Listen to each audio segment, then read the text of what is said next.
হচ্ছে যে এক্সচেঞ্জ, একটা সেল আপডেট, একটা হচ্ছে যে ক্রয় আপডেট। ভাইয়ের কাছ থেকে হচ্ছে এক্সচেঞ্জ করে নিলাম। ভাইয়ের কাছে সেল করলাম হচ্ছে রয়্যাল এনফিল্ড ক্লাসিক 350cc 2025-এর যার রেজিস্ট্রেশন নাম্বার হচ্ছে ঢাকা মেট্রো ল 65, রেজিস্ট্রেশন নাম্বারটা দেখাচ্ছেন 658889। এটা হচ্ছে ভাইয়ের কাছে আমি বিক্রয় করলাম। ভাইয়ের কাছ থেকে আমি সম্পূর্ণ টাকা বুঝে পাইছি। ভাইকে হচ্ছে বাইকের চাবি এবং গিফট বক্স, পেপার সব কিছু ভাইকে বুঝে দিচ্ছি।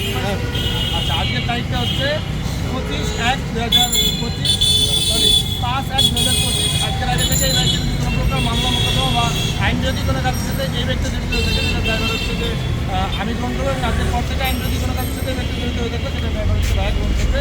ভাইয়ের কাছ থেকে আমি যে বাইকটা ক্রয় করলাম সেটা হচ্ছে FZX 2024-এর এই বাইকটা, যার রেজিস্ট্রেশন নাম্বার হচ্ছে ঢাকা মেট্রো ল নাম্বারটা একটু দেখা যায় 645419। এর একটা ফার্স্ট বাইক তো আপনি শোরুম থেকে আপনি আচ্ছা, বাইকটা সব সকালে চালাইছেন অফিস আর বাসা। অফিসার বাস কখনো তো এক্সটেন্ড তো আলহামদুলিল্লাহ বাইক আমি দেখে নিয়েছি, খুবই ফ্রেশ করেছি ভাই। বাইকটা রাখতে কত কিনবে ভাই? রাজ্য থেকে 17,000 একটু ওডোমিটারটা 1700 প্লাস। ওডোমিটারটা আমি একটু দেখে যাই।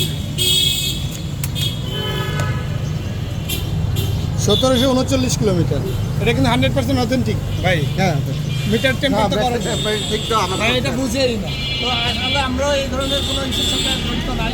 আলহামদুলিল্লাহ আমাদের এই ধরনের হিস্ট্রি নাই। আমরা সবসময় চেষ্টা করি আপনাদেরকে পিওর অথেন্টিক একটি বাইক সবসময় রিজনেবল প্রাইসে দেওয়ার জন্য।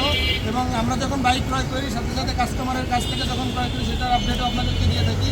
সেল আপডেট, বাই আপডেট দুটাই আমরা আপনাদেরকে দিয়ে থাকি। তো এই বাইকটা যারা ক্রয় করতে চান তারা চলে আসবেন আমাদের শোরুমে। শোরুমের ঠিকানা হচ্ছে মিরপুর 60 ফিট, আমতলা, রানা প্রপার্টিতে জাস্ট অপোজিটে। স্ক্রিনে আমাদের যোগাযোগের নাম্বার দেওয়া থাকবে, যোগাযোগ করে চলে আসবেন। ভালো থাকবেন, সুস্থ থাকবেন, আল্লাহ।